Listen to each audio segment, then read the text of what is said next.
ఏళ్లలో 30 ఏళ్లలో. ఎందుకంటే కాలం మారింది, పరిస్థితులు తారుమారైనాయి. ఇప్పుడు మనం గుర్తుపెట్టుకోకపోతే రేపు రాబోయే రోజుల్లో మనం పనులు చేయాల్సింది మెషిన్ల కోసం పనిచేయాలా, మనుషుల కోసం కాదు. చాలా దేశాలు ఈ అనుభవంలోకి వచ్చాయి. దేశాల్లో జనాభా తగ్గిపోయింది, కుటుంబాలు విచ్ఛిన్నం అయిపోతున్నాయి. మనం కూడా గుర్తుపెట్టుకోవాలి, పెన్షన్ కోసం కుటుంబం విడిపోతా ఉంది, ఇండ్ల కోసం కుటుంబాలు విడిపోతున్నాయి, రేషన్ కోసం కుటుంబాలు విడదీసేస్తున్నారు. నేను అందుకే ఆలోచించి పెద్ద కుటుంబానికి ఎక్కువ ప్రభుత్వ సహాయం చేయాలని ఒక నిర్ణయానికి వచ్చాను. తొందరలోనే వస్తాం. అప్పుడు మీరందరూ కలిసి ఉంటారు. కలిసి ఉంటే కలదు సుఖం, విడిపోతే అన్ని సమస్యలే. ఇప్పుడు పిల్లలుంటే స్కూలు తీసుకుపోవాలంటే మనుషులు లేరు. ఇప్పుడు అందుకే చాలా మంది పెళ్లిళ్ళు చేసుకున్నాక పిల్లలే వద్దు, మేము ఉండేది ఇద్దరం, వీడిని ఎవరు చూసుకుంటారనే పరిస్థితికి వచ్చారు. అందుకే కొత్తగా ఒక రూల్ తీసుకొస్తున్నాను, అందరికీ పిలిపిస్తున్నాను. భార్య భర్త సమాన బాధ్యత పిల్లల పెంపకంలో తీసుకోవాలని కొత్తగా అందరికీ చెప్తున్నాను. ఇప్పుడు మగవాళ్ళకు కూడా లీవ్ ఇస్తున్నా. 2 పిల్లలు 3 పిల్లలుంటే ప్రభుత్వ ఉద్యోగాలు చేస్తే ఒక 2 నెలలు వాళ్ళకు కూడా లీవ్ ఇస్తా.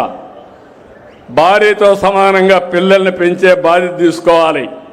లేకపోతే ఆడవాళ్లే భారం అయిపోయి ఈ పిల్లలే వద్దు, నీకు బాధ్యత లేదనే పరిస్థితికి వచ్చారు. అదే మరిగా మీరు చూస్తే రైతు అన్నదాత 20,000 రూపాయలు ఇస్తున్నాం. మైక్రో ఇరిగేషన్ 90% డబ్బులు ఇస్తున్నాను, నీళ్లు ఇస్తున్నాం, హార్టికల్చర్ను అభివృద్ధి చేస్తాం.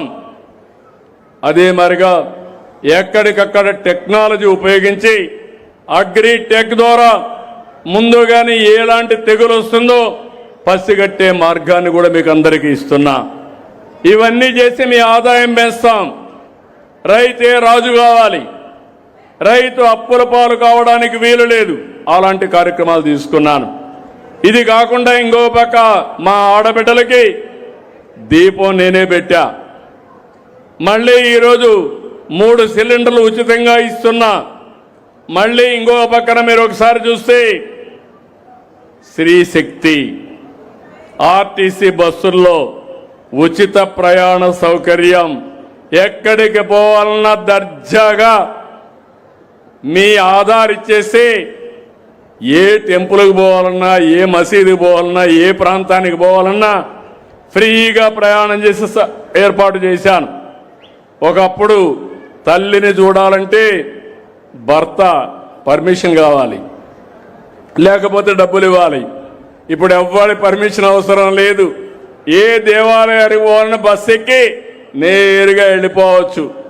అక్కడ కూడా ఉచితంగా భోజనం పెడుతున్నాం. మళ్ళీ అన్నదానం అన్ని టెంపుల్స్లో పెడుతున్నాం. దానికి కూడా ప్రక్షాళన చేస్తున్నాను. అంటే మీరు ఒక్కసారి గుర్తుపెట్టుకుంటే ఇదే ప్రభుత్వం 5 ఏళ్లు ఏ విధంగా ప్రయత్నం చేశారు, ఇదే ప్రభుత్వం ఈరోజు ప్రజల కోసం ఎట్లా అందుబాటులో ఉన్నాం గుర్తుపెట్టుకోవాలి. ఇప్పటి వరకు 50 కోట్ల మంది ఆర్టీసీ ఉచిత ప్రయాణాన్ని ఉపయోగించుకున్నారు, ఉచితంగా ప్రయాణాలు చేశారు. ఇంకో పక్కన నేను డిఎస్సీ పెడతా అన్నాను, కానిస్టేబుల్స్కి ఇస్తా అన్నాను. చెప్పిన